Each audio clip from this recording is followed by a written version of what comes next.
What could go right? I'm Zachary Carabell, the founder of the Progress Network, joined as always by my co-host, Emma Varvaloucas, the executive director of the Progress Network.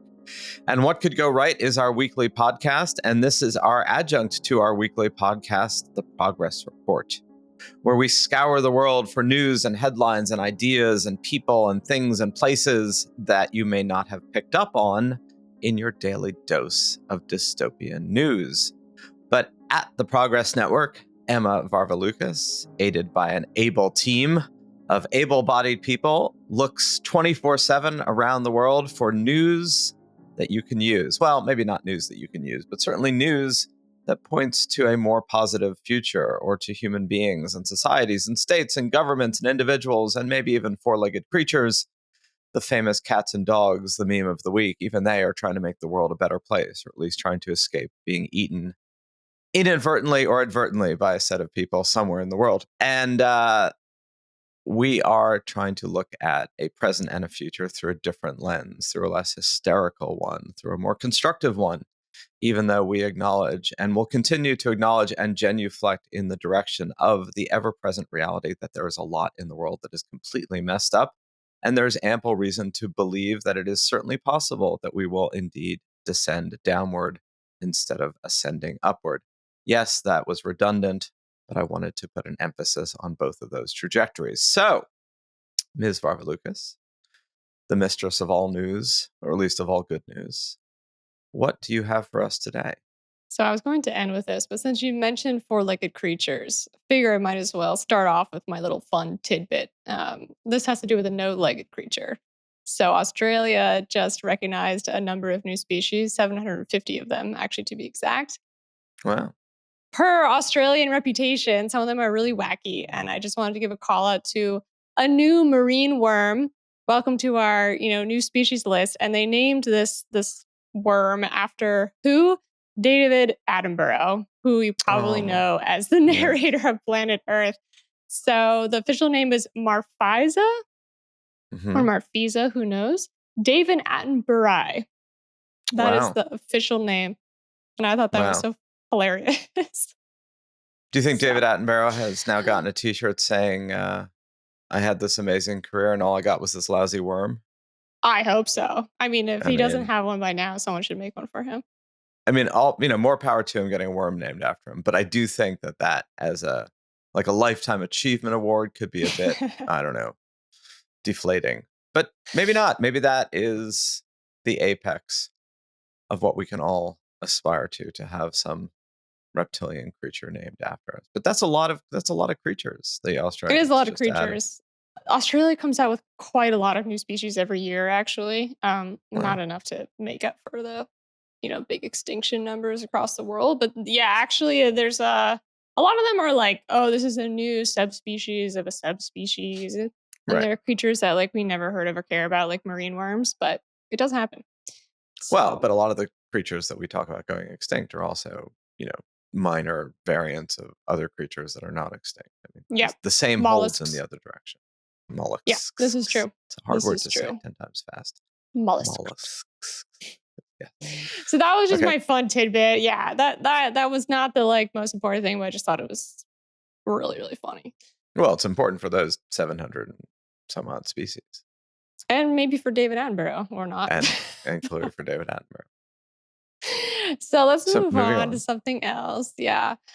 This one is very interesting because on the one hand, it's actually very old news. And on the other hand, I think that it's news that most people are completely unaware of. So I'm going to talk about it anyway. Many people probably don't know that last Friday, which was Friday, September 13th, marks the 30-year anniversary. I know. Yeah. This is a good thing, though. It was the anniversary of the passage of the Violence Against Women Act. So this was, bipartisan support in Congress, signed into law by Bill Clinton, written and championed by who?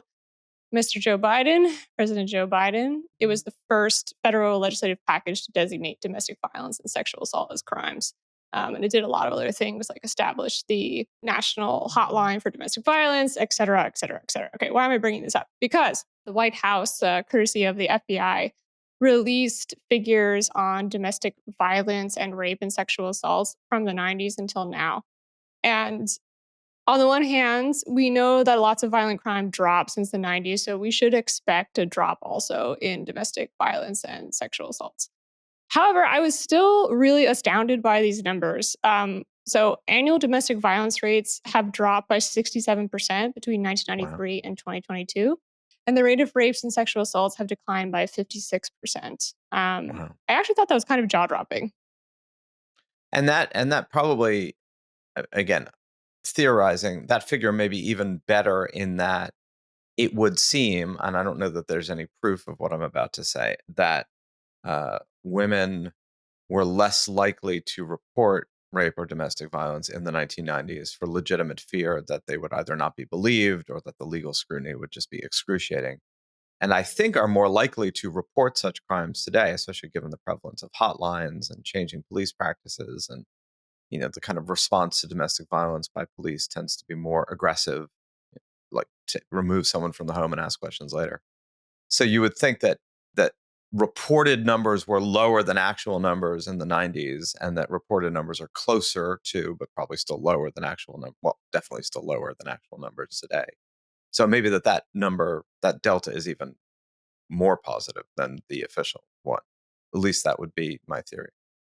Yeah, there is some proof to your theory. If we're looking at how much the hotline is used, and if you're to look at other FBI crime data. For instance, if you want to look up the FBI crime data on human trafficking numbers have gone up every year since whenever they started tracking it because of better reporting. Like there's a Right. lot of things in the world that have gone up because of, maybe not entirely because of better reporting, but at least in part because of better reporting. Right. The statistics have gone up, whether or not the actual rate of prevalence has. Okay, so let's move away from domestic violence and into something equally as jaw dropping.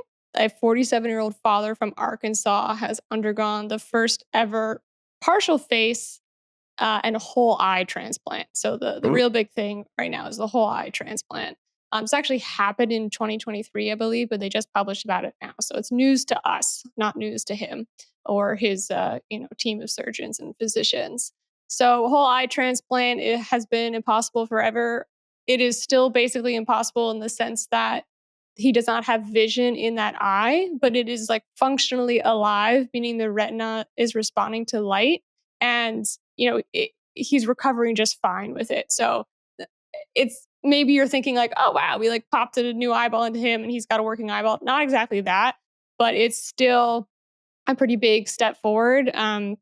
Physicians are divided about whether it'll ever be possible to do a whole eye transplant, but still, it's pretty impressive. And even aside from the questions over the eye transplant, this guy, he had a workplace accident.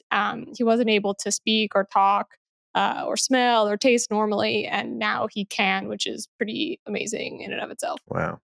Wow. Yeah, I mean, it's hard to not go about that whole concept, but I mean, I suppose as a general advancement of how much can we restore that which has been destroyed is a, you know, I mean, it was only 30 years ago, 40 years ago, the first heart transplant, and the amount of movement that we've made, and also people surviving them, which is a huge component. Like we've always been able to conceive of the idea of replacing one organ with another, but for decades we were not able to prevent the body rejecting them. So that's a huge part of it too. It's not just the Hmm. mechanics of an operation, it's the how do you ensure that the body accepts the graft or the transplant, and that's been a huge part of the advancements as well. Yeah, 100%. And as exactly as you're saying, his body is not rejecting the eyeball either. So it has accepted the new eye. And the Wow. other, bit of fun news with this is that the guy was quoted in I forget which outlet, but he was like, "I can grow a beard again, and I'm really excited about it." So, Wow. it's the little things in life. Wow.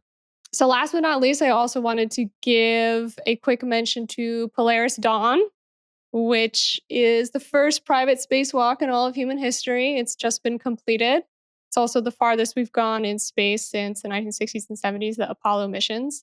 And the crew brought back with them, data for 36 different experiments that they're doing, primarily on testing how the human body reacts to space conditions. But also, people might know this one already. Also, SpaceX's new spacesuit, which could be the first to be produced like on a mass scale and not, as a personalized spacesuit for each individual astronaut, cost millions. So we might have like mass scale, cheap, quote unquote, relatively cheap spacesuits in the future. So that's regardless how people feel about Elon Musk, that is pretty commendable. And look, I mean, this is between Musk and the guy Jared Isaacman, who was part of this, another young billionaire who has made money in aerospace. Whatever the political oddities of Musk, and they appear to be getting like exponentially odder by the day.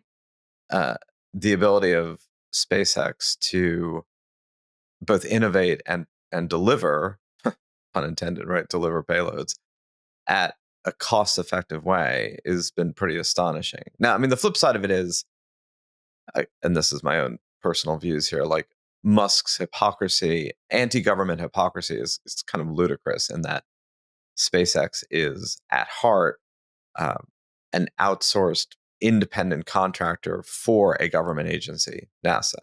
They're able to do things much cheaper than NASA is, so it kind of satisfies multiple needs for the federal government, for our own space exploration, for the delivery of satellites. But the idea that like SpaceX is a private venture as opposed to all the ways in which government does things wrong it's like calling, Boeing a private venture. I mean, Boeing, yes, has a commercial aircraft division, but they have this massive military division that is a sort of an adjunct of government, not separate from government. And the same is true of SpaceX.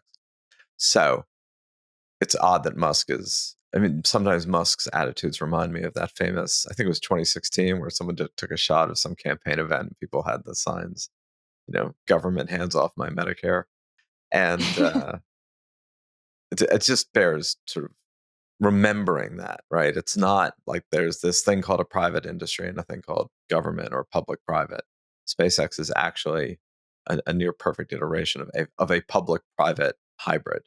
Very good point. That bears repeating. I think probably a lot of people don't even realize that.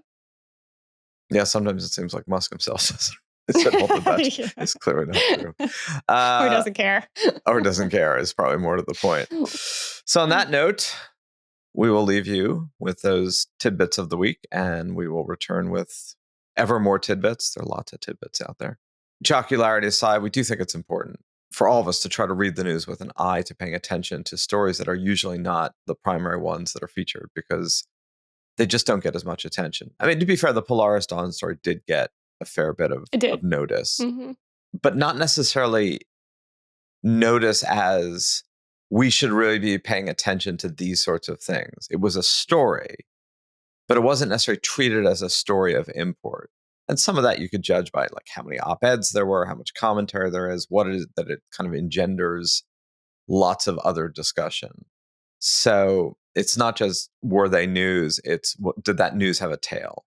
And to some degree, often these stories have a moment of being quote unquote the news, prominent on a homepage, prominent on a feed, but they don't necessarily link together as a cohesive story of progress or change for the better. And then obviously that's what we're trying to do.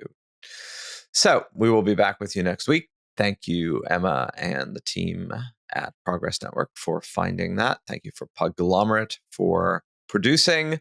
And thank you to all of you who are listening. If you don't get our weekly newsletter, What Could Go Right, please sign up for it at theprogressnetwork.org. And as always, send us your comments, your ideas, and your thoughts, and we welcome them, and we'll try to respond accordingly. So we will be back next week. Thanks, Zachary, and thanks, everyone, as always, for listening.